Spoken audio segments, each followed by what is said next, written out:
Welcome everyone, I'm Kim Bremmer, your host today for another edition of Bova News, keeping you up to date on the cattle industry's latest in technology, management, genetics, and more. Dairy producers continuously try to find ways to make their dairy more profitable. Most of that effort focuses on making the herd more efficient, getting more milk from the same amount of resources. Others, however, have turned to the other end of the business to make the product that leaves the farm more valuable.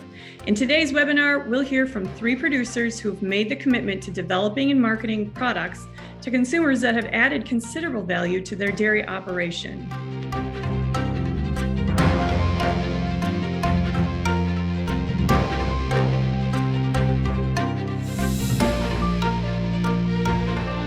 The first presenter joining us today is Michael Turley. He's the owner and operator of Rolling Lawns Farm in Greenville, Illinois. Michael is a 4th-generation dairy farmer at home in Southern Illinois. Facing the same present-day challenges as all dairy farmers, in 2016, Michael began pursuit of a new business model for the farm in hopes of sustaining the family legacy with the Holstein cow. That's when Rolling Lawns Farm began marketing its grade A fresh milk and cream in the St. Louis metropolitan area. In May of 2018, the Turleys completed construction of a grade A dairy processing facility located in Greenville. Prior to returning to the home farm in 2015, Turley enjoyed a 25-year career in the agri-marketing field, first with Hoard's Dairyman magazine and subsequently with Osborne & Barr Communications, where he served as partner and CEO.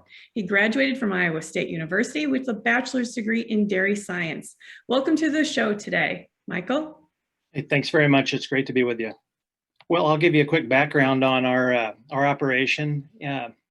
As the intro mentioned, we've been at this about 5 years now, and there's a lot of people out there doing value-added dairy better than we are, but we're making good progress through the first 5 years of our venture in a 101-year-old, actually 111-year-old dairy operation. So I'm going to take you through a few of the fundamentals of what we're doing, how we decided to do what we're doing, and where it's going. And first and foremost is just the brand. And Rolling Lawns Farm was a brand that my dad established in 1952 when he was a kid. And it was for the breeder prefix because we were all purebred registered. So that's it's the brand that we are going with and are now trying to build equity in with consumers. So if you advance and just, I'll give you a look at some of the profile products. These are the 12-ounce bottles. We do fluid milk primarily, but have had lots of requests for line extensions, which is very encouraging. So these 12-ounce bottles will represent some of the flavors we're doing. Plus, I think that's one unique aspect that I've picked up some great tips from other producers in the country on what flavors are working, what's selling, and we have adopted some of that good advice here at our place. The other neat thing about this is the 12-ounce container. We're doing 12-ounce plastic PET bottles. So I'll get into packaging a little later, but it's vital to get your packaging right. And this 12-ounce bottle was built for kids because when you're 3 years old and the mom or the dad, we obviously all in the dairy industry want to see the kids drinking milk. We wanted them to have their own special product. So we go to the work of a high-cost PET bottle to get that product in the hands of kids at an early age. So that's a good look at that. Four keys to our transition as I approach this. I've been thinking about it since the year 2000. It just took me a while to get the nerve up to do it, I guess. But we really had to. It was about a mind shift as much as anything. And first and foremost is a shift from commodity marketing to consumer marketing.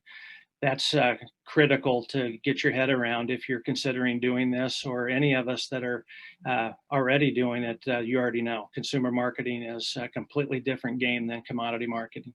Both are important. And by the way, I'll just take this moment to, my point of view is we need it all. We need the large volume producers, and we need some of the boutique operations like we've joined. I think that's what it's going to take to supply our food system, and I'm proud to be part of the dairy industry regardless of size. I've got friends at all scale and learn from all of them. So we're just adapting and moving to consumer marketing. Secondly, we had to get our head around the idea of leaving the supply chain and becoming part of the value chain. We'll talk a little bit about that in a future slide I've got here. Third is just leveraging marketable assets to create a value capture that we don't experience when we're moving commodity milk. And every farm's got their marketable assets, and the better you can use those, you're going to get a greater return on it. And I know all of us as producers have a great set of assets. It's just how you package, present them, and then try and capture value on those. And lastly, we don't talk enough about positioning strategy, I think, in the dairy category, but it's something that's pretty critical to our industry, and then in our case to our brand, because the non-dairy, the dairy alternatives are continually trying to reposition the dairy category. So we've got to have our positioning strategy forefront in our minds as we go forth with whatever we're doing. So next slide is just a kind of an overview of the supply chain, and the far left being the input providers, whether it's agronomy or on the dairy side, in our case, in production animal.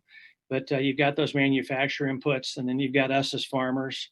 You got the processors in there, you got the distributors, the wholesalers, you got the retailers, and then the consumers.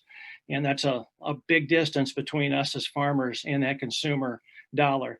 So all we're trying to do is vertically integrate, tip this thing over on its side, and control all steps in the process. And that is the simple explanation of value chain, and one that anybody that's doing what we're doing has done to get closer to the consumer, create more value with the consumer, and then capture that value and earn it, really, because of all the good work that's being done out there.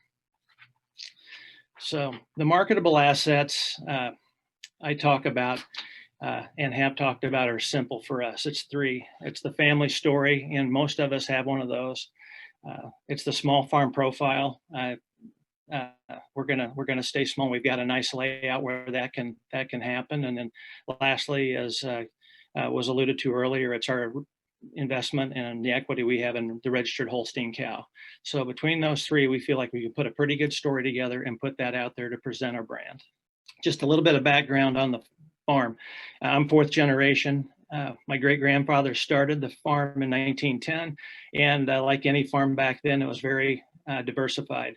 My grandfather brought the focus to dairy in the 40s and 50s, and then my dad, as he came into the picture, brought the focus onto the registered Holstein cow. And this is my dad in this photo, and one of his classic first 4-H heifers and that he had success with. So a lot of my inspiration comes off of what my dad had in the look in his eye when he was a kid. We've done this for years. Showed a lot of cattle. We've taken a hiatus from showing right now because I can't get the marketing return that I feel is necessary for that investment. So we're not showing at the time, but we do intend to return to the show ring as soon as some of our processing venture gets to a certain milestone that we're looking for. But it's been a family deal, like so many dairy farm families, and I can't get that out of our blood. It's important, and it's part of our makeup. To the point of my dad and then the family story, we like to tell that story on our label. And this snapshot is part of every label of product that goes out. And it celebrates my dad's amazing ability as a master breeder and commitment to the Holstein cows. So this is kind of what we're focused on every day, and it's on our bottle, and people seem to be responding to it. So the family story obviously is one I'm working hard on. The second thing, the small farm profile, that's the way we look. So we're gonna go with it, and many consumers are looking for that. So this is a shot of our the home place and the tie stall barn in the foreground, the parlors in the background, a double 6 herringbone, which is not advanced by any means, but it's getting the job done for us. And it makes a nice first impression as people approach. Cows on pasture, that's what they're interested in. So we give them that every day. Then lastly, the registered Holstein cow. My great-grandfather became a member in 1920 of the Holstein Association. And this kind of heritage is something that we weave into almost all of our marketing. And people, again, are looking for that authenticity and longevity. And we have that with fun things like this original certificate of membership from the Holstein Association, which is pretty cool. We bought a building 8 miles from the farm. So that's a little different than some of the farms that are doing this. We didn't put it right on the home place. And this is a shot of the building that we bought. It's 25,000 square feet.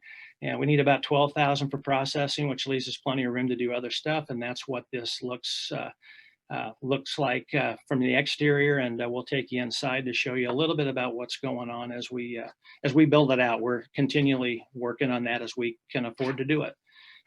When people walk in, they get a sense of some of the old school stuff that we're all familiar with on farms. A lot of old barnwood, tin, a hay hook, and big pictures of cows. So we want to surprise them when people come in and make them feel like they're in a special place. That's kind of the decor.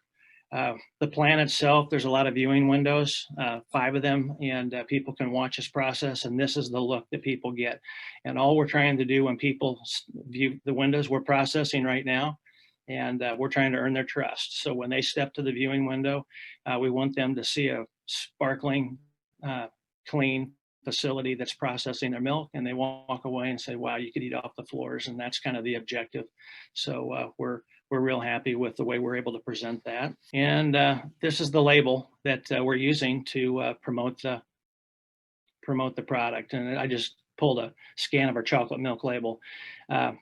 It very much speaks to the heritage of the farm, and really the reverence we have for the animal, and just the tradition. And that's kind of the branding profile we're going for. One unique thing we might have taken a turn in terms of fluid milk bottling, our number one market was food professionals, food service. That would be high-end restaurants, coffee shops, high-end coffee shops, bakeries, and ice cream places. And we wanted to win the approval of the fancy chefs and the really particular baristas that are steaming whole milk at 140 degrees for the very expensive lattes that everyone consumes. And that's our number one market. And we felt like if we could earn their confidence and their business, then they would help us with the consumer market. And that's exactly the plan we're working. And it's been right on strategy. So we're very excited about the nucleus of customers we've got, which is about 150 customers in the food professional sector. And it's helping us catapult into the consumer market, because they're our biggest advocates. They're talking us up, whether it be their menus, their menu boards, the social media, et cetera. And that's been a very effective go-to-market strategy for us. This is a shot of Vicia, James Beard finalist, Michael Galina's wonderful restaurant in St. Louis, which is about 45 miles west of our farm. Gets better though. Jane here looks like a young lady. She's a sous chef at Vicia, and when they come out to visit, everybody wants to milk a cow. And so instead of trying to put them into the parlor and mess up the routine that we're all comfortable with, I get a glass, pint, or quart bottle. We go to the tie stall barn and we milk a cow, and they get the biggest charge out of that. And it's really a highlight of the tour for them and for me personally. And that's what we're doing here. We'll fill that thing up, and then they'll pass it around and taste milk in its purest form. And it's something we can do, and something that the customers appreciate. Group shot of the Vicia crew. This is very typical of the tours, and that anyone that's doing this can appreciate, because we all have a lot of folks that like to come out to the farm. But this is the number one restaurant in St. Louis. Their staff, from dishwashers to executive chefs, and it's an honor to have them out. And I'll entertain these audiences all day long, and I take these tours personally. And we spend a lot of time with them, because they're very large customers, and they're the ones that are helping us get our brand off the ground. So one note on product and packaging. I've got a shot of eggnog in here. One of the things that's very important is how we present the product in consumer, in grocery, especially in retail. But we wanted to learn on a product on the standpoint of where does quality come in, packaging, and the expense that goes with that. The eggnog business, seasonal, 6 to 8 weeks, has been a huge home run for us the last 3 years, and it's gotten us some awareness. We get a lot of public awareness with the product, and it's established our quality level. The eggnog's very good. I got some help on the formulation, and it's something so subtle and almost obscure, a product like eggnog, but it's helped establish this as a high quality product, a fancy product, worthy of gifting and holiday time, and all the things that we'd all love our products to be known for. And so this is our small test product that is helping us grow our brand in terms of an indulgence product, not a staple in the grocery store that's fighting for weekly purchase at low retail prices, but indulgence products at higher retail prices. And that's what we're learning as we work with a product like eggnog. Probably the best steak in St. Louis is served by this man, Tom Sainer, at his place, Annie Guns, and the Smokehouse in Chesterfield, Missouri, which is about 60 miles west of the farm. Tom's one of our best customers, and he carries our products in his shop and then uses them in his kitchen. And it's guys like this that are giving us a chance to make it. So I guess with that, we're working on ice cream this summer, and that's our big launch. We're recording this, in late May, but it's we launch ice cream in about a week, and we'll be in full gear, and we'll start with 12 flavors, and we're going to do that with a dipping, cups and cones and that kind of stuff right here at the shop. So we're excited about the prospects of what the ice cream business can do for us, and we've learned a lot from some of the other great dairy farms that are already doing ice cream and doing it so well. So always people out there that can help you learn, and we've had our whole list of advisors, and it's been invaluable. So it's an honor to be with you, and it's been fun to share a story. Thank you. Thank you, Michael. Our next presenter is Alise Sjostrom. Alise is the president and CEO of Redhead Creamery in Brooten, Minnesota. When Alise was 16, she returned from a 4-H trip and told her parents she was coming back to the farm and wanted to make cheese. Several years later, after graduating from the University of Minnesota, training at the Vermont Institute for Artesian Cheese, and many cheese-related internships and trips, Redhead Creamery was started in 2014. Today, the creamery, located at the home of Gerlindy Farms, Alise and her parents produce and sell a wide variety of ridiculously good, award-winning cheeses, and the creamery includes an on-site cheese shop. Welcome, Alise. Thank you for having me. I'm really excited to share with you the story of our farm and of Redhead Creamery. What I first want to show is kind of the beginning of the family of Redhead Creamery. So the business, both the farm and Redhead Creamery, are co-owned by my parents, Jerry and Linda Jennison, and then myself and Lucas, my husband. And then, of course, our 3 children we consider very much part of the business, though they, growing up on a farm today is so much different than when I was a child.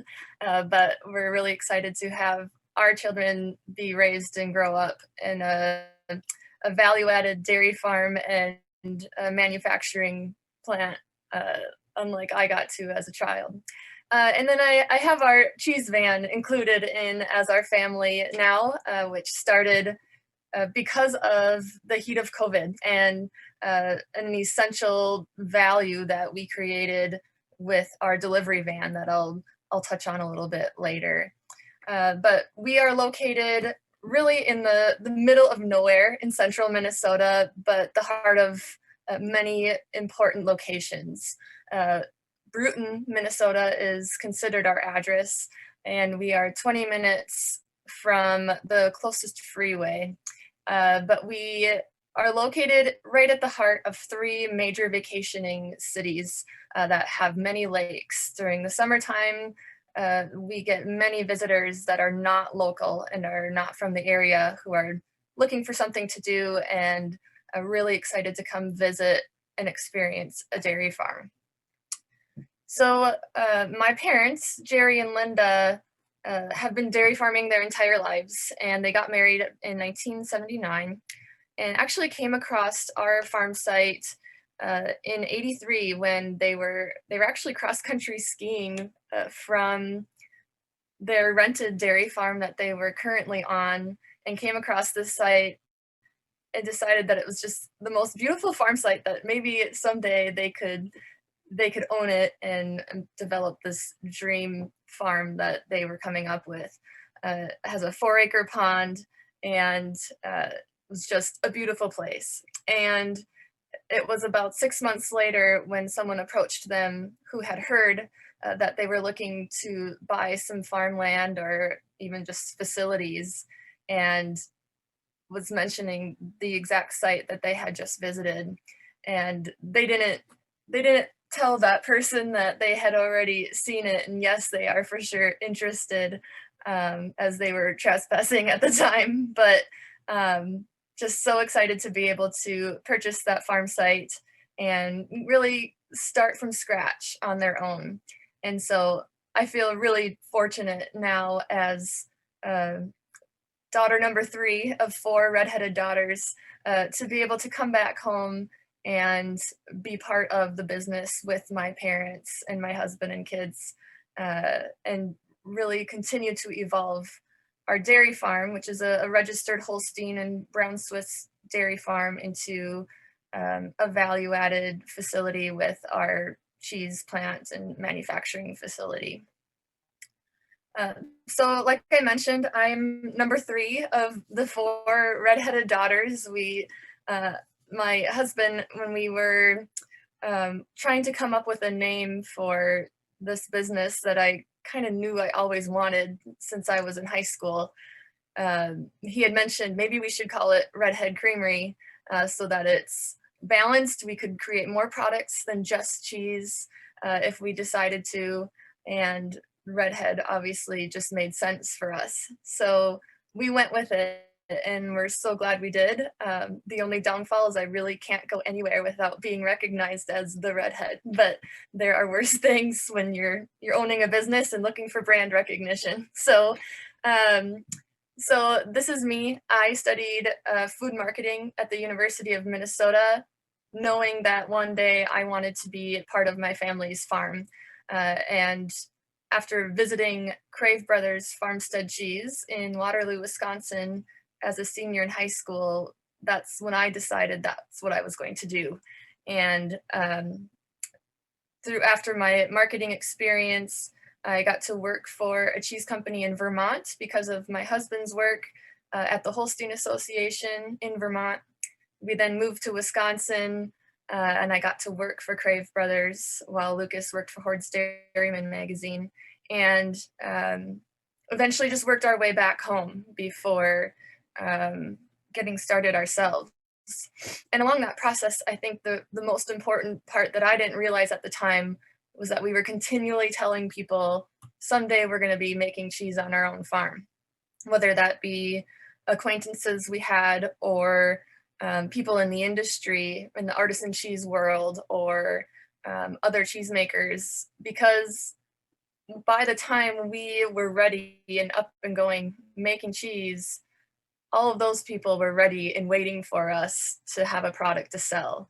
And most importantly, the specialty shops of Minnesota and the Twin Cities, they were ready for us. And so it was a huge opportunity for us to fill that void of Minnesota artisan products that those shops were looking for. And so luckily we were talking a lot when we were younger and making sure people knew that we were coming. So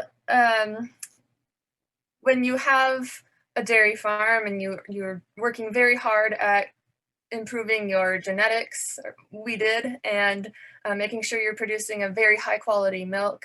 And if you want to produce a high quality product with that milk, you better start with good milk. And my parents had the foresight to start breeding their cows for high components. So they were breeding for high fat, high protein, and luckily they did, and they were successful.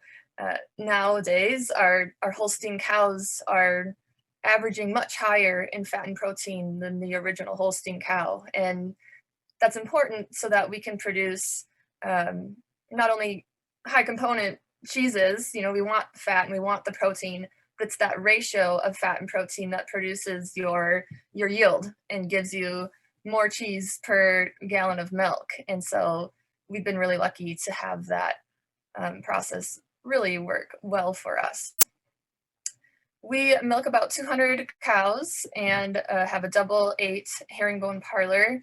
The parlor was built in 2009, and I remember clearly because it was the year that my husband and I got married and moved far away. So we were happy for them to have an easier method of milking cows, but excited to come back eventually and be able to experience it ourselves. And like I mentioned, we always need to work hard at producing a high quality product. And so we can see that here when we're making cheeses. And we produce a variety of cheeses from our cloth bound cheddar, like I showed in the first slide. And we range from there to softer cheeses like our Little Lucy Brie or our North Fork Munster, which we're just releasing again as it's a seasonal cheese where it's washed in whiskey, and it's a really soft, stinky cheese that is my absolute favorite, but not necessarily our top seller, but the one that gets the most attention because of its pungency and the awards it's actually won. It's our most awarded cheese, but not necessarily our best seller. This is showing just some of the cheeses that we produce. Our Little Lucy Brie and our North Fork Munster are both made in these smaller forms. I got the idea to make cheeses in the smaller shapes from a place that I got to apprentice at in Vermont, where I had the opportunity to hand salt about 500 little pieces of cheese for a few hours one day. And it really stuck with me. And I loved the size, where 2 or 3 people could eat this wheel of cheese. It was not needed to be cut at retail, or a chef could have it on their board, on their menu, and not really have to handle it. They could buy the product, put it right on the board, and it minimizes effort on their part. Everything we do in our cheese plant is by hand. We really love the art side of artisan cheese making, but we really appreciate and take value in the science side of it as well in order to create consistent high quality products. But there is really an art to it, to when different things change, like our aging rooms will adjust with the season of the year, just like a farmer watches the weather for their fields. I'm watching the weather to see how my caves are going to behave for that time of year. The humidity, the temperatures, though I have air control units in them, they still fluctuate because they are underground. So the hard but really kind of fun part about the aging process of our cheeses is that we're always needing to be on our toes and keeping track of what's happening in the environment for our cheeses to survive. I mentioned our Little Lucy Brie earlier, and this cheese really is crucial to our business. The most important part of it is that it was a cheese that my mom and I really like, and so that's why we made it. But the second part of it is that it was a soft, bloomy rind cheese. Bloomy rind meaning a white mold grows on the outside of that cheese, which you can eat. Many people are afraid of trying out that mold. But there wasn't a lot of soft cheeses made in the Midwest at the time, and there still really isn't a lot of them. And so I think it's really important to consider, what do you like, as well as what's missing in the marketplace, to decide what you're going to make. Because it's so much easier to sell something that you like eating yourself and that you enjoy talking about. So our Little Lucy Brie specifically, we sell as much of this cheese as everything else combined. And so it's crucial to the sustainability of our business and to keep us afloat, and really one of our more favorite ones to eat ourselves. In addition to some of the past cheeses that I mentioned, I did want to touch briefly on participating in competitions with your product. We find it important to enter competitions for a couple of reasons. One, to get feedback from judges on the quality and how your product compares with other cheeses that are within a similar marketplace. But then if you start to win, or you start placing a little bit, you really get that brand recognition that you're looking for. We've had a few cheeses that have started to place. We've not necessarily won anything huge, except for a few first places at the Minnesota State Fair that we're proud of. But we're really excited to continue to enter more national and world competitions to really just make ourselves feel like we're legit and that we can put some metal to our names. I am a little competitive, and they all say it's the redhead in me, but I think it's that I'm the third child. So an example though of, not even necessarily, when you're making an artisan product, there is room for, I don't want to say error, but I'll say error. And the St. Anthony that I'm showing in this photo was one of those cheeses that something went wrong on the day of a cheese being made. Wrong meaning we weren't able to follow the specific recipe for a different cheese we were trying to make. But I'm very much of the attitude to just go for it anyways, as long as it's going to be a safe and edible product. You never know what you'll create. And this was a pure example of that, where we created our St. Anthony cheese. We washed the outside of that wheel with a local whiskey, and 2 months after it was made, we gave it a try and decided this was actually really good, and have made it ever since. And I think it's been a good 4 or 5 years since we have been making it, and is one of our first cheeses that won an award at the American Cheese Society conference as an American original. So we were able to completely come up with our own recipe for a new cheese and gain some recognition for that. That's really exciting for us. So on our farm, we not only produce artisan cheeses, where we actually use about 10% of the milk from our 200 cows for our cheeses. The rest goes to our local food, or our local co-op, Bongards Creamery.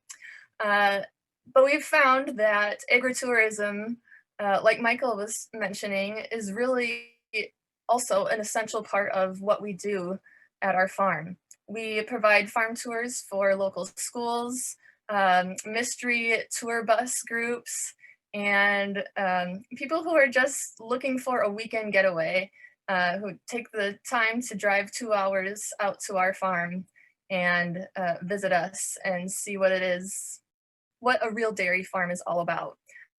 We take pride in being extremely transparent, addressing the questions that many people are afraid to talk about and ask. We just say it like it is, because we really value and find technology and advancement very important and essential for dairy farming.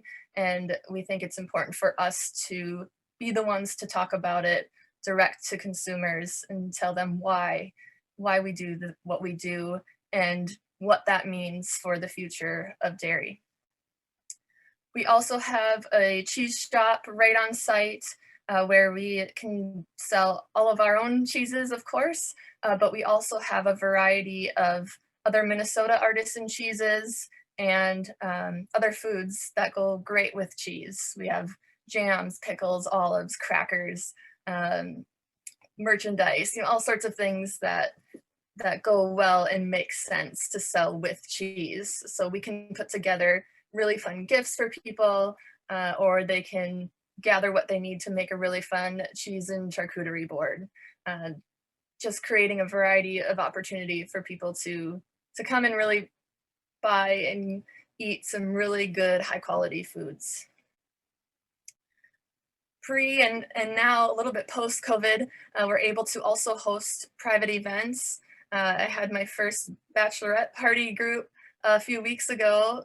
Since COVID, we didn't do any of that. And so it's really fun to, again, create experiences for people and allow them to come and to drink wine or a craft beer along with some really fun, good tasting cheeses, and kind of walk them through it a little bit so that they know what they're eating. They can talk about it amongst themselves a little bit, but really just giving them that experience of being outside, out by the cows, but also eating some good food and knowing those people that produced it. We also we have some really fun events. Curd Fest we host on our farm every year.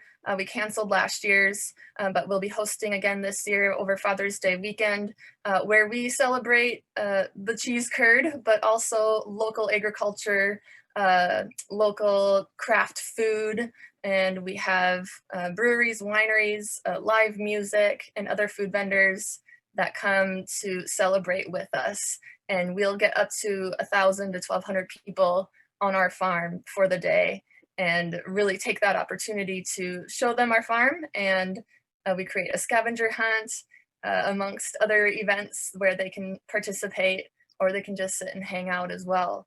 But this is a crucial part of our business as well, to get us rolling through the year financially, but also to have some fun with our customers. So just a couple more things I want to mention, last being the partnerships that we develop with other cheesemakers and other small food producers that have kind of alluded to earlier. But I think it's really important to collaborate with other small food producers and to support each other. And so in this last year, a program called Victory Cheese was put together at the national level for artisan cheeses. And we at Redhead Creamery took that opportunity to really push and support Minnesota cheeses. And we shipped and delivered Minnesota cheese throughout the country, and people were willing to spend $150 to $200 for this assortment of cheeses and Minnesota made product. And just really cool to see the support that people were giving, but also really fun to see the opportunity to move our co-cheesemakers products as well. And since the Minnesota State Fair was canceled last year, we put together the Great Minnesota Cheese together, and it really was a huge hit. And because of the delivery service we created through COVID, we were able to get product at people's doorsteps every week.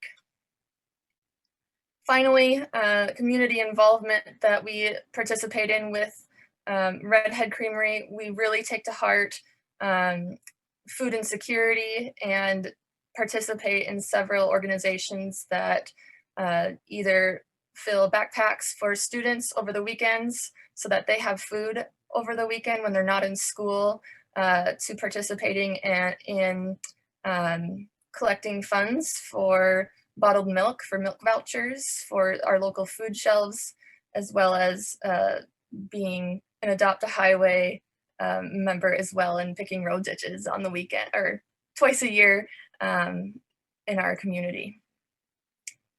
So that is really, our story. Would love to entertain questions at some point at the end of this, but thank you very much for your time.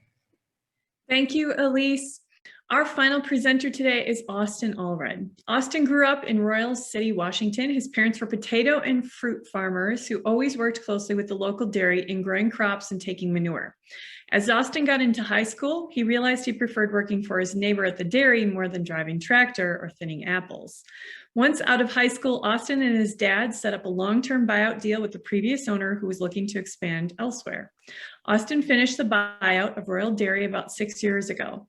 Austin went to college at BYU and graduated with a business management major and a minor in economics. After working for a couple different dairies around the country, he moved back to Royal, worked for the neighbor, and then finalized that buyout. Austin and his wife, Camille, have 4 kids, and they love living on the farm and raising their kids with all the wonderful resources that the farm offers. And Austin, you have a very unique business to add to our discussion today about value-added products. Welcome. Thank you very much. It's weird to get a bio read before you speak. It makes you feel kind of important, but it doesn't happen very often for me. Well, I'm excited to be able to present with you guys today.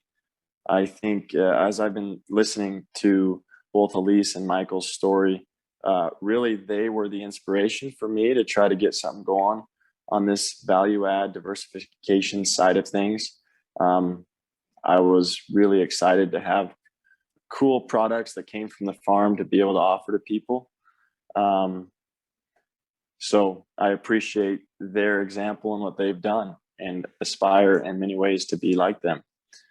we, the other part of me coming out of school and kind of getting out away from the farm for a second, I really was frustrated with some of the dialogues and the narrative of agriculture and farming in general, that it really frustrated me. And I wanted to get to a point where I could positively tell the story for ag and kind of do a better job of specifically telling our story and trying to have a good influence on ag, because there is such a good story. And I think just listening to Michael and Alise, that's what they've done and that's what they're willing to do. We all have a good story. I don't feel like my story is any better than most other stories, but I have, I guess, figured out how to put myself out there to be able to tell that story. And I think that's important, because otherwise the other side will tell the story for us. We milk cows here in the middle of Washington State, about 6,000 cows milking, mostly Jerseys, but actually a lot of them are crossed. The Holsteins are back and forth. About 3 years ago, we put in a biofilter system, which is a biological system with worms that treats our water and gets it to a point where it's really pretty clean, where we can irrigate with it, and it takes the green water trucking and that kind of scenario out of the equation for our farm. And so that's been really kind of what put us on the map for some of this story building thing. Again, it didn't change our story that much, but it kind of gave me the confidence to move out into this sphere of telling our story and trying to diversify into, you know, kind of away from the commodity thing and into these products. So kind of going back even before the biofilter, before the dairy even, my family, the potato farmers, apples, cherries, the Columbia Basin, which we are located in, is a very great area for ag, and it's fertile. We have a great irrigation system. So there's a lot of cool products that come out of this area, really awesome farming community. And that's what we tried to capture with the Royal Family Farming, is my dad's farm, the dairy, the ranch that we're expanding into, to try to have a unified story as we move forward. And that's Royal Family Farming. And the regenerative farming that we're trying to do, we're trying to utilize the cows and the soil and, you know, play them off of each other so that both rise. And that's a big part of, that's one of the pillars I like to share, is that cows are huge in the arena of improving our climate, really improving our soils. And the soils are huge in improving our climate, and cows are a huge part of improving our soils. So just being able to tell that story, that cows actually sitting in the middle of an agriculture system play such a critical role in the climate change debate. And really, we are in agriculture and forestry, we are the only people that can tout that we can actually pull carbon out of the air. Everyone else, you know, fighting for these carbon credits and stuff, really are just making improvements to their footprint. But in agriculture and in forestry, we are actually reversing the carbon footprint. We're pulling the carbon out of the air. We're not just improving our metrics. I always wanted to be, I played a lot of high school sports. I always got most improved. I felt like that was, you know, not as good as the MVP. But in this debate, agriculture and forestry, we can be the MVP. Everyone else is just fighting to be most improved, which I think is a special spot and a good spot to be in, and a spot we need to, you know, tell that story a little more. I can talk about our footprint. That's something we have put a lot of effort and time into, is just getting a baseline of what our footprint is. We've used USDA came out with a software called Comet. We track everything. We already were tracking a lot. It is a lot of work, but at the end of the day, it's not crazy more than we were ever doing, but we track everything, all of our inputs, all of our outputs, and that gives us our footprint. With that, we're able to set that baseline, try to make improvements, and just share that story. That's what I try to do, is just 100% transparency. And that's what I'm working towards And I feel like that's one of the pillars I try to, push this transition from just selling commodities to products is just transparency. Kind of this slide here, why diversify commodities to products? I was in our farm, because we are a fairly large farm. So we were very much engrossed in this idea of buy retail, sell wholesale, right? Commodities, everything's the same. And so that's what I'm trying to get into, a different chapter, and to sell product, to have margins a little bigger than 0.5%. That's facetious, obviously, but really sometimes it's not, sometimes it's negative. So I think this is an important part right here, that we need to tell a story and not let the other 2% tell the story. One of the ideas that I do get frustrated with, and I don't know, I'm not a marketer and I'm not good at this, and I might eat my words at some point, but you can't let the fox in the hen house. I feel like it's the 21st century. There's really not a lot of secrets. The fox is going to get in the hen house if the fox wants to get in the hen house. And really, whether or not we let the fox in or not, they're going to tell the story they want to tell to fit their narrative. And so we got to get out ahead of it and tell our story, because there's only 1% to 2% of the population that farm. And we need to tell that story, because we have a great story to tell. And I think we've kind of, in the last few generations, maybe we haven't done a great job of doing that. And thus we're kind of playing a little bit of catch up, because not everyone, but there's a 2% on the other side of that spectrum who are trying to tell a story to fit their narrative and to fit their products so that they can sell more, whatever they're trying to sell. This is a slide just of some pictures and some of the diversification that we're trying to work towards. And I'll get into our colostrum cream, and then our Royal Ranch, the Royal Prime protein that we're now selling. And all of this kind of comes together and is supported with Farm Tracer, which is a software that we teamed up with a technology company to create in order to give us some credibility as we have these products, and to have that 100% transparency. Diversify, the first things that we diversified, and this isn't really, I guess, too special, unique. Most dairy farms are doing this, just getting out there and trying to sell our compost and our worm castings. That's what we have, tea water, carbon credits, and even this recycled water. Just getting out there to diversify products, and really a lot of that we're all doing it, but to tell that story and to make sure people understand that, no, we're actually selling thousands and thousands of tons of compost every year to support our soils, or worm castings, or carbon credits, or, recycled water that you irrigate with after we use it 15 times. So that's the first step of kind of our journey with Royal Family Farming, to get out there and diversify.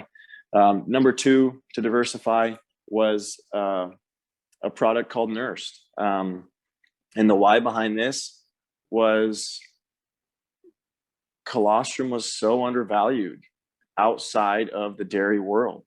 In the first world countries, I didn't feel like people had a good appreciation for colostrum, including me, before I started dairy farming. But you see your baby calves and you're like, colostrum, they don't survive without colostrum. You get outside of pristine hospitals and you realize no mammals survive without colostrum. It is an amazing, amazing miracle product. Quick story. It's called Nursed, our colostrum cream, and we have a couple different SKUs coming out right now. We have a target cream that is to treat really any part of your skin that needs attention. But we're coming out with a face cream and a couple other serums soon. Anyway, the name is Nursed, but for me, I wanted to call it Day 4. My wife's the real boss, and so she vetoed this, but I wanted to call it Day 4 because I felt like when God created all this, the 4th day he created the animals. It's my theory that he spent the most time on colostrum, because that's what we give to our most vulnerable. And it got vetoed. It was too long. But anyway, colostrum is amazing. I noticed that. I saw that. And I wanted to make something special with that. And so we did team up with some incredible chemists and made this cream that we're now selling and having some really good luck with.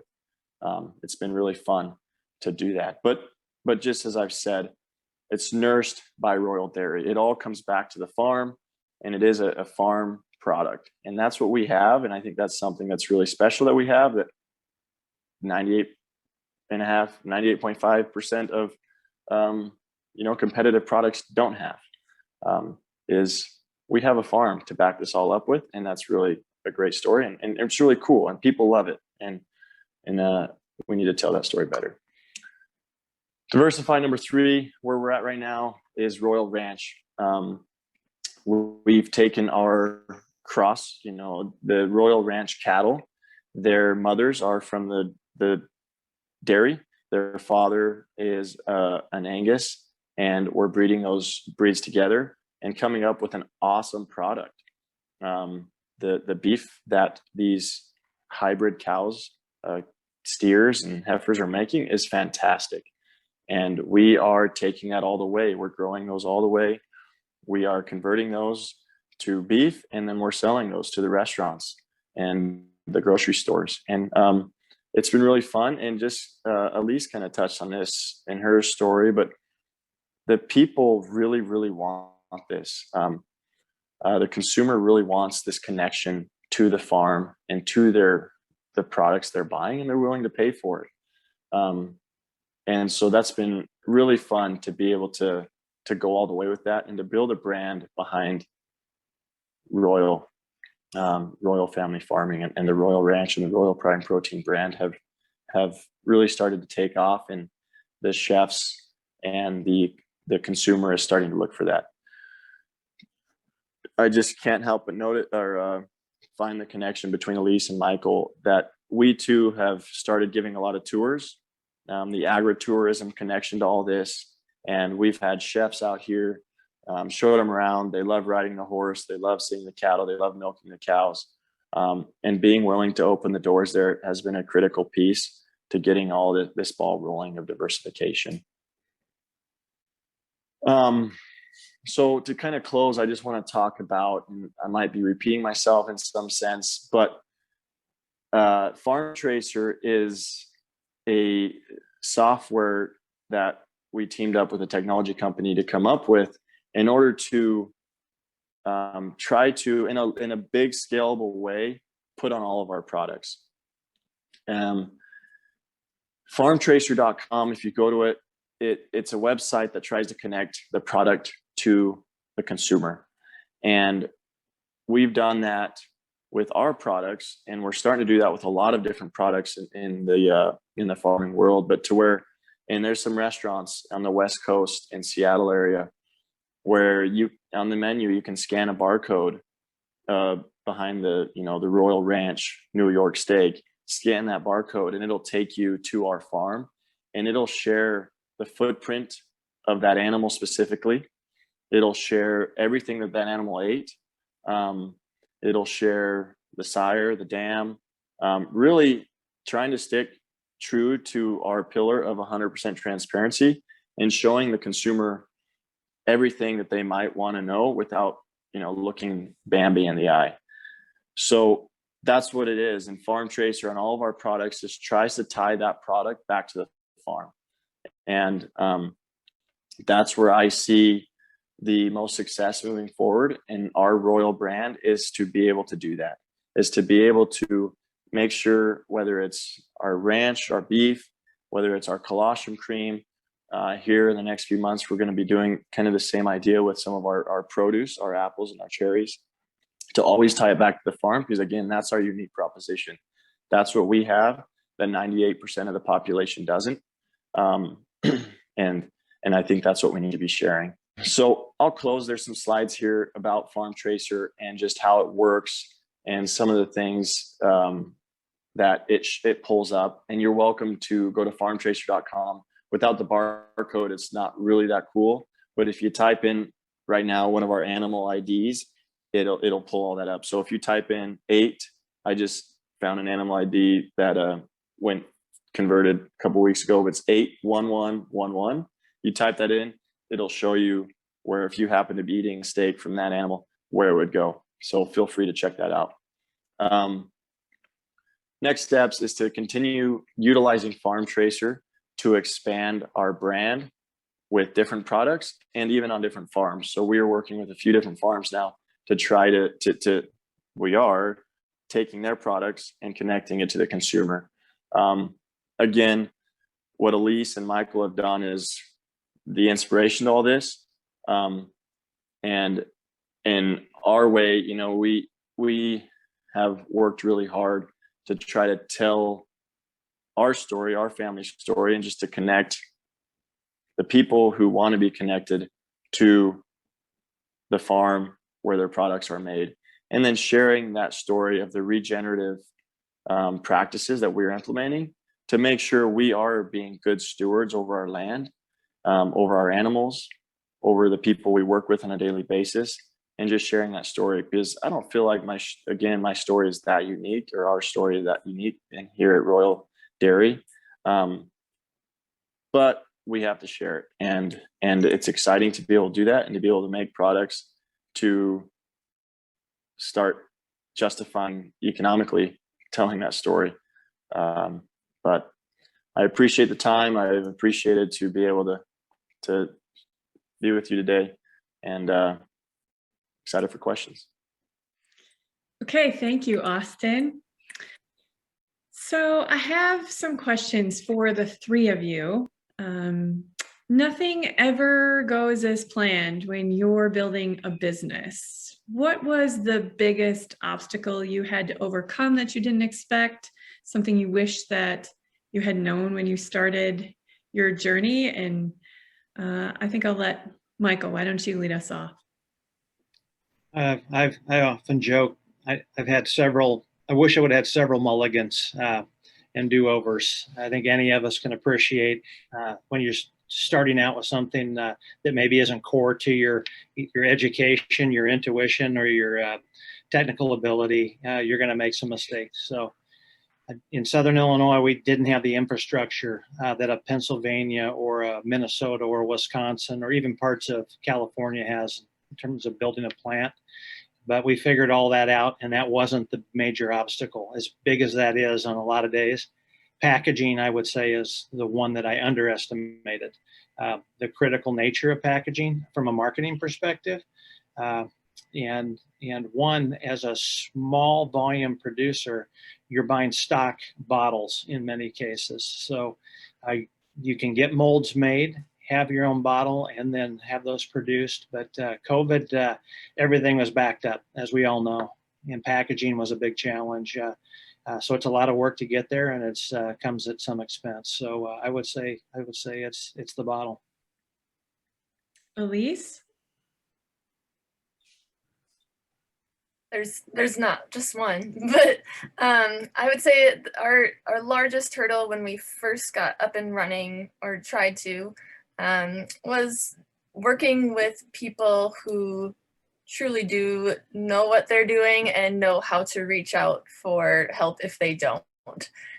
We actually had some issues with our equipment getting hooked up properly, and as much as they thought they knew and we hoped that they knew, things just didn't go right. And so we actually had 2 different pieces of equipment blow up on us or implode on themselves, and had to, we're really grateful for a good relationship with our banker and our insurance, and ended up being shut down for about 3 months when we thought we were really going to get up and running and be ready for the holidays. And so there are many moments where you question, why am I doing what I'm doing? But that was almost 7 years ago, and I don't question that anymore. And there continues to be hurdles that always jump out, but they end up helping me and others that are working with me to learn more about specifics within the business that I wouldn't have had those things not happened. So still feel grateful even though some of those things happen. And Austin? Man, I don't know if I have one specific, lots, but I think kind of like Alise shared a little bit, but there's my personality is always trying to go. And sometimes you got to let the consumer tell you what they want instead of try to give them what they want. And I think that's what I've learned is sometimes it's better to do a soft launch, even if it's halfway, and get a lot of feedback before you go all the way, which is contrary to my personality. So it's been hard for me to try to do that at times. Well, and a little bit along those lines, Michael, you have an extensive background in marketing, Hoard's, Dairyman, and Osborne and Bar. How important do you think it is for producers to take the time to create this solid marketing plan or as part of the business plan? And how do you go about doing it? I'm obviously going to say yes, it's very important, but as Alise and Austin alluded to, they alluded to their brands, and we spent some time on my brand during my remarks. And you've got to build equity in that. We're in the branding business. It's an extraordinarily valuable asset. It's not always going to show up on the balance sheet, and the bankers may not be able to assess that value. But with consumers that we're all three now focused on, it becomes very important as they assess products in a category that's had so much proliferation. Think of beverage and how many players are in that space and now in our dairy space. Go to the dairy aisle and look at the plant-based and now the alternative lab-generated milks and cheeses that are coming. There's more venture capital and private equity going into those sectors of dairy than our own. And we better be good with the branding and the marketing. So the main takeaway from that is positioning strategy, how we're positioning our industry. I thought both Alise and Austin covered that very well. It's so critical. I'll just underscore what they said, because as we go forth, the suitors for our space, the dairy, the beverage space, the competitors are constantly repositioning us. They're doing it on sustainability and animal cruelty. That's their words, not ours. But that's where they're going to try and reposition nature's most pure product and in milk and all the wonderful, products that come from it. So think about the positioning strategy and how you go to market with your story and your product quality and all the other things that we inherently know are important to consumers who are more in tune with brands and the value and the orientation than they've ever been. So I think it's pretty important to have your marketing plan together when you make a capital investment to produce a product. Well, and we heard that a little bit from you, Austin, talking about regenerative practices, talking about farmers as a solution in all of the climate discussions going on today. Do you think as a larger producer, do you have an advantage when it comes to building an off-farm enterprise? Maybe in some ways, but in other ways a disadvantage. I think it's all about getting your own individual story and developing that market plan like Michael just stated, and then going with that. I think to answer the question specifically as I can, I don't know. This is what I bought out of college with my dad, and it's kind of what I've done. But I think there's certainly times where my story is going to be different than other story, and maybe to the disadvantage on that marketing side. But at the same time, being a larger producer probably has other opportunities on the dairy itself, where I can get away maybe easier. I don't know. It's a hard question for me to answer because I only have one side of the story or one side of the coin. But I think it's just important to find your unique propositions and develop your story, develop your marketing, and go for it. So, and I think didn't answer your question. But I think listening to the three of you, you're all very different, but you share a lot of the same common themes. Alise, what are some of the ways you've used to build your customer base, and has social media played a role? Absolutely. really building our customer base started when I was already in high school and I didn't even realize it. But, when you're passionate about something and you share it with others, I know I talk to a lot of students or even farmers now who are interested in venturing into something new and they're afraid to talk about it. And I think talking about it is the most important thing to do. You never know who that right person might be, or in 5 years or so, they may end up being your customer. And so I think talking is one of the most important things you can do. We had a few avenues and continue to, in terms of building our customer base. We launched a Kickstarter campaign before we even broke ground at the Creamery, and we initially did the campaign to raise money, and we raised $42,000 through 500 people, and at the time that seemed like a lot of money and we were excited, but a lot of the rewards that we gave for these people who contributed, the shipping costs doubled in the next year, and so fulfilling a lot of those rewards, as well as taxes and other expenses, in the end, it wasn't a moneymaker, but it built this huge fan base that we weren't counting on. And so we had 500 people who were already fans of us before we even had a product.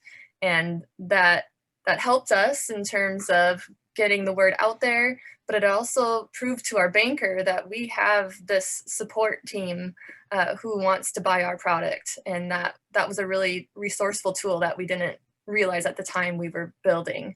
And then now, and through the last 7 years, social media is a huge part of our business. We've tried newspaper, radio, all of the very traditional ways of marketing, and I would say at times some of them were effective, but right now Facebook and Instagram are really where it's at and where we spend most of our time. In terms of, on Instagram, we spend a lot of time just sharing the behind the scenes, more photos of what we're doing and why, and people love nerding out with you when your cheese is turning out or something goes sour and you show them. They love that. They want to feel like they're part of it with you. And then on Facebook and an email newsletter is really where we promote when and how and you can buy and how we can get that product to you. So we spend most of our advertising dollars on Facebook. So it takes a team of experts to build a successful business outside of your regular dairy operation. Can each of you describe people who are members of your support team, whether that's marketing or business or operations, and who are the most important of these people? I'll start with you, Michael. We're in Southern Illinois, and as I alluded to earlier, there's not a lot of infrastructure for dairy processing. So that is, operations are critical because of the challenges that come with running a fluid plant, and you're on all the time. And as we know from the dairy side, the cows we're on every day, right? And Austin mentioned it, when you're small, it's hard to get away. So you're looking for core people that can help you in the plant while you're processing. I'm a marketing guy and I have no time for marketing, so I'm hired a marketing person. She starts in 2 weeks. Excited to have her, but that's the irony of things is you're so busy with day-to-day operation that you can't get some of the important things done. But finding the right people, because the moment of truth happens every time someone cracks open a bottle of your fluid product, and we know it has to be perfect, and you got to find a core team, and we've got about five people that are in the processing plant right now, trying to pay that off today, and that's what I would say is the most critical component in our stage of startup in food processing. Alise, who are the most important people to you? I would say we have a diverse team of people that make sure that everything flows here. Within the last year specifically, I have a 1-year-old now, and this is our third child, and I decided I will give myself some time off after having that child and not going back to cheese making a week later. So I trained someone to not necessarily take my place, but really fill the role of cheesemaker. Because prior to that, if I was not around, cheese did not get made. And so that wasn't sustainable. And so our employees are a huge asset to what helps us run and flow and change. You know, this last year, everyone has had to change. And without the team that I currently have, we wouldn't be able to do that.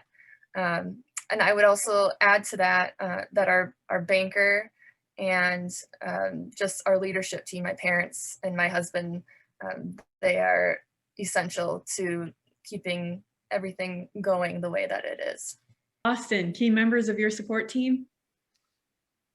Yeah, I think along those same lines, it's the people who keep the wheels on the bus that got us to where we are. The people in the operations, the employees that work so hard to keep things running smoothly outside, so that me and a couple others have the ability to try to diversify.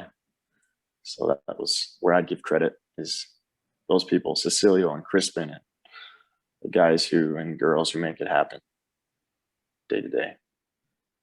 And lastly, how has your consumer-driven business impacted the profitability of your dairy business?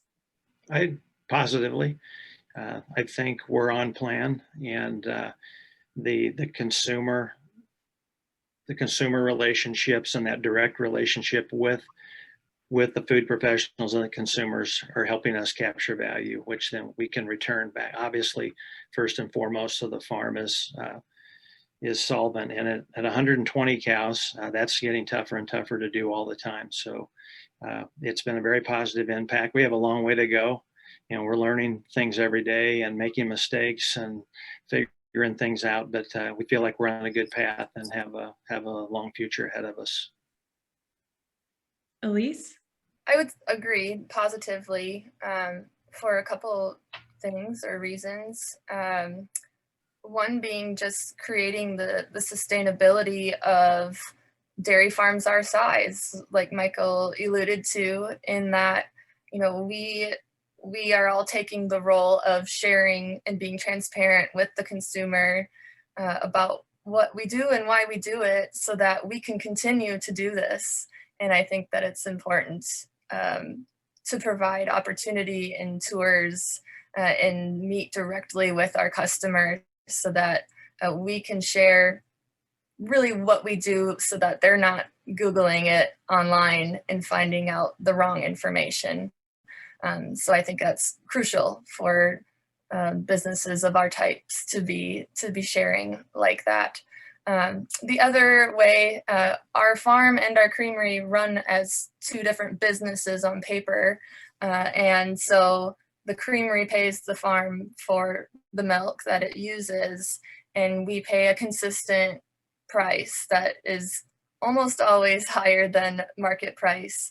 And that just provides a better steady avenue for the farm to rely on, and allows a little bit of flexibility on the cash flow side to do what we need to do. And that has been a positive tool as well for the two to work together. And Austin? Yeah, I don't have tons to add. I agree with both Alise and Michael that the ability to vertically integrate gives you some flexibility and abilities to try to work together in a better way. So it's been positive. And I certainly appreciate the advocating that all three of you do for the dairy industry, each in your own way, but you represent our industry well. And my thanks to all three of you, Michael, Alise, and Austin, for joining us and sharing your invaluable expertise and experience with all of us today. Don't forget to subscribe to the Bova News channel on YouTube, find our Bova News podcasts on your favorite listening platform, or find more information at bovanews.com. Thanks for tuning in with us today, and we'll see you next time on another edition of Bova News.